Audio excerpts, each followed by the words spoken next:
जय श्री राधे कृष्ण। आप सभी का हमारे YouTube चैनल पे बहुत बहुत स्वागत है। आइए सुनते हैं श्रावण सोमवार व्रत की कथा। हिंदू धर्म में श्रावण मास का बड़ा ही विशेष महत्व माना गया है। जो भी भक्त सच्ची श्रद्धा के साथ, नियम और निष्ठा के साथ श्रावण के महीने में भगवान शिव जी का पूजन करते हैं, सोमवार का व्रत रखते हैं या सोमवार व्रत का कथा श्रवण करते हैं, श्रावण मास महात्म्य का कथा श्रवण करते हैं, इससे भगवान भोलेनाथ अति प्रसन्न होते हैं और अपना कृपा प्रदान करते हैं। भगवान भोलेनाथ एक ऐसे देव हैं जो कि अपने भक्तों के ऊपर थोड़े से जल से ही प्रसन्न हो जाते हैं और अपना कृपा प्रदान करते हैं। श्रावण सोमवार के दिन चाहिए, जो व्रत रखते हो या नहीं भी रखते हो, उन्हें चाहिए कि इस दिन सुबह ब्रह्म मुहूर्त में उठ करके नित्य क्रियाओं से निवृत्त हो करके गंगा नदी में स्नान करना चाहिए। अगर गंगा नदी में स्नान ना कर पाए तो घर के नहाने के पानी में ही थोड़ा सा गंगा जल मिलाकर स्नान करना चाहिए। शुद्ध वस्त्र धारण करके व्रत का संकल्प लेना चाहिए और भगवान शिव का पूरे विधि विधान के साथ पूजन करना चाहिए। इस दिन भगवान शिव का जल से अभिषेक करे, पंचामृत से अभिषेक करे, अगर ईख हो ईख के रस से भी आप अभिषेक करें भगवान का, गन्ने के रस से। उसके बाद शुद्ध गंगा जल से अभिषेक करें। आप चाहें तो अलग अलग, जैसे कि दूध, दही, घी, शक्कर, शहद आदि से भगवान का अभिषेक करें या पंचामृत बना करके पंचामृत से भगवान शिव का अभिषेक करें।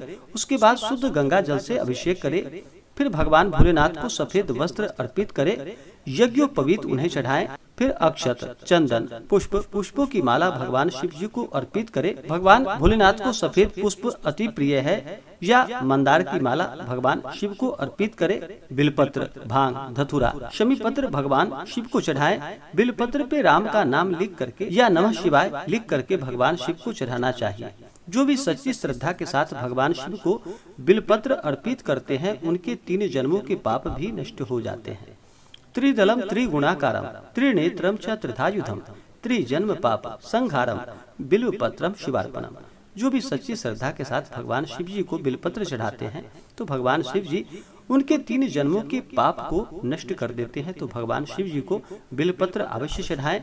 उसके बाद धूप और दीप दिखाएं। अनेक प्रकार का नैवेद्य अपने श्रद्धा भक्ति भाव के साथ भगवान शिव को नैवेद्य चढ़ाएं। उसके बाद द्रव्य और दक्षिणा चढ़ाएं। पुंगी फल, तांबूल मुख शुद्धि के लिए भगवान शिव को चढ़ाएं। पान का बीरा, जो कि पान पत्र, लौंग, इलायची, सुपारी भगवान शिव को चढ़ाएं। उसके बाद श्रावण सोमवार व्रत का कथा श्रवण करें या भगवान शिव के स्तोत्रों का पाठ करें। श्रावण मास महात्म्य कथा आदि का श्रवण करें, इससे पुण्य फलों की प्राप्ति होती है। उसके बाद फिर भगवान शिव जी की आरती करें। इस प्रकार से भगवान शिव का पूजन करना चाहिए। तो आइए सुनते हैं श्रावण सोमवार व्रत की कथा। तो बोलिए प्रेम से भगवान भोलेनाथ की जय, माता पार्वती की जय। किसी नगर में एक धनी व्यापारी रहता था। वह व्यापारी बड़ा ही धनी था, लेकिन इतना सब कुछ होने के बाद भी वह व्यापारी अंतर मन से बहुत दुखी रहता था, क्योंकि उस व्यापारी का कोई भी पुत्र नहीं था। दिन रात उसे यही चिंता सताती रहती कि पुत्र पाने की इच्छा से वह व्यापारी प्रति सोमवार भगवान शिव की व्रत पूजा किया करता था और संध्या काल को व्यापारी शिव मंदिर में जाकर भगवान शिव के सामने घी का दीपक जलाया करता था। उस व्यापारी की भक्ति देखकर एक दिन माता पार्वती ने भगवान भोलेनाथ से कहा कि हे प्राणनाथ, यह व्यापारी आपका सच्चा भक्त है। कितने दिनों से यह सोमवार का व्रत और पूजा नियमित रूप से कर रहा है। भगवान, आप इस व्यापारी की मनोकामना अवश्य पूर्ण करें। हे स्वामी, आप इस भक्त के ऊपर अपना कृपा करें। पार्वती माता का इतना आग्रह देखकर भगवान शिव ने कहा कि तुम्हारे आग्रह पर मैं इस व्यापारी को पुत्र प्राप्ति का वरदान देता हूँ, लेकिन इसका पुत्र 16 वर्ष से अधिक जीवित नहीं रहेगा।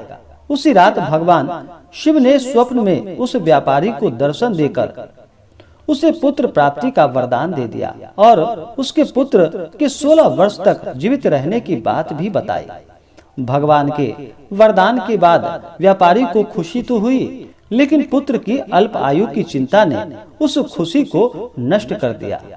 व्यापारी पहले की तरह सोमवार का विधिवत व्रत करता रहा। कुछ महीने पश्चात उसके घर में अति सुंदर पुत्र उत्पन्न हुआ। उसमें व्यापारी के घर में खुशियां भर गई। बहुत धूमधाम से पुत्र जन्म का समारोह मनाया गया। व्यापारी को पुत्र जन्म की अधिक खुशी न हुई, क्योंकि उसे पुत्र की अल्प आयु के रहस्य का पता था। यह रहस्य घर में किसी को भी मालूम न था। विद्वान ब्राह्मणों ने उस पुत्र का नाम अमर रखा। जब अमर 12 वर्ष का हुआ तो शिक्षा के लिए उसे वाराणसी भेजने का निश्चय हुआ। व्यापारी ने अमर के मामा दीपचंद को बुलाया और कहा कि अमर को शिक्षा प्राप्त करने के लिए वाराणसी छोड़ आओ। अमर अपने मामा के साथ शिक्षा प्राप्त करने के लिए चल पड़ा।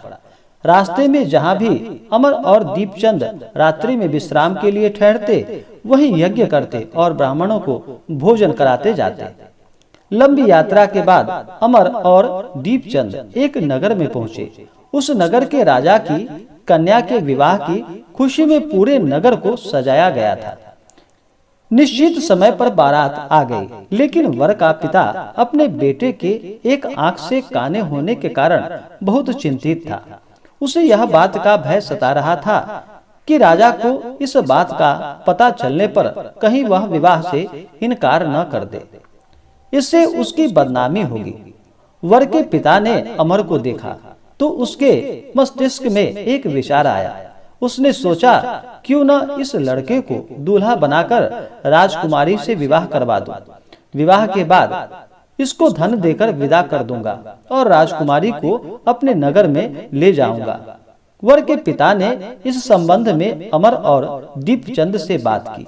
दीपचंद ने धन मिलने के लालच में वर के पिता की बात स्वीकार कर ली। अमर को दूल्हे के वस्त्र पहनाकर राजकुमारी चंद्रिका से विवाह करा दिया गया। राजा ने बहुत सा धन देकर राजकुमारी को विदा किया। अमर जब लौट रहा था तो सच नहीं छिपा सका और उसने राजकुमारी की ओढ़नी पर लिख दिया, राजकुमारी चंद्रिका, तुम्हारा विवाह तो मेरे साथ हुआ है। मैं तो वाराणसी में शिक्षा प्राप्त करने के लिए जा रहा हूँ।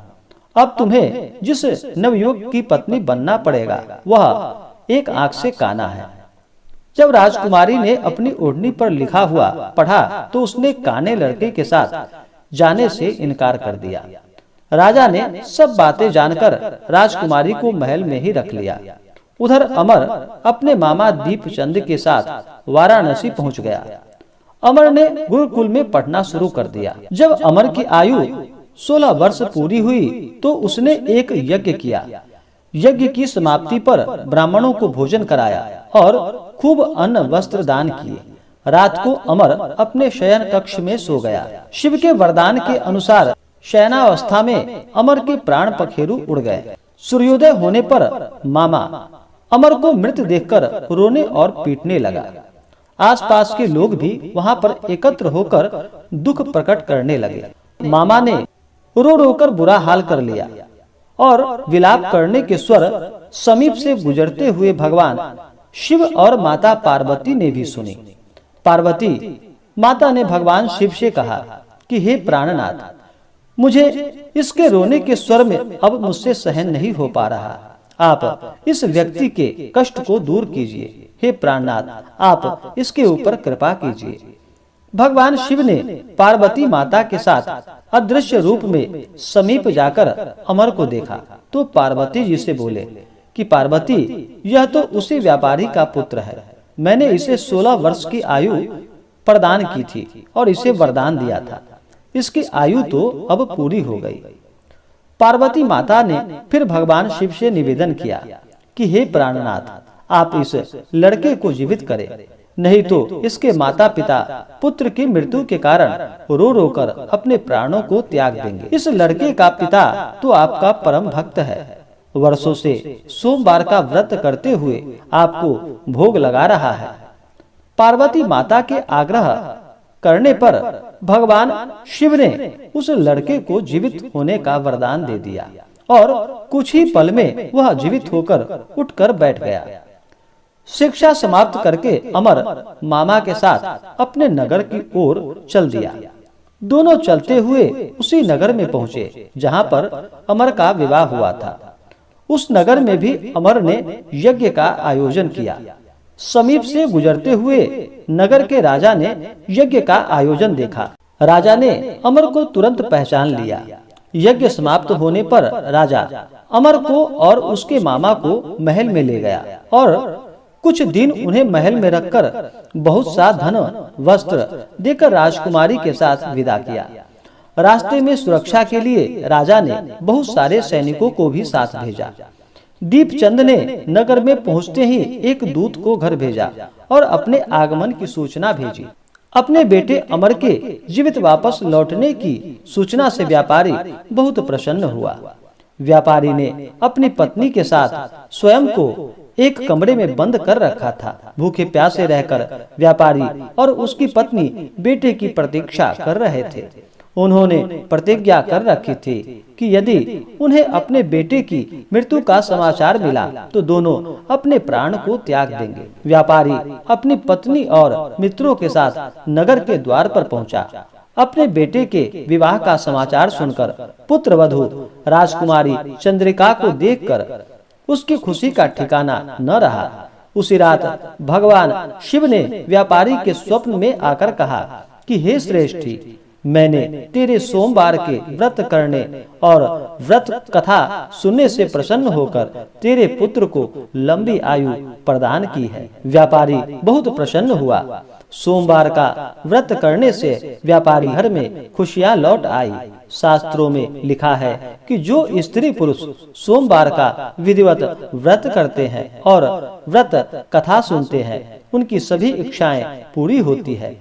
तो बोलिए प्रेम से भगवान भोलेनाथ की जय, माता पार्वती की जय। तो आशा करता हूँ कि यह जानकारी आपको अच्छा लगा हो।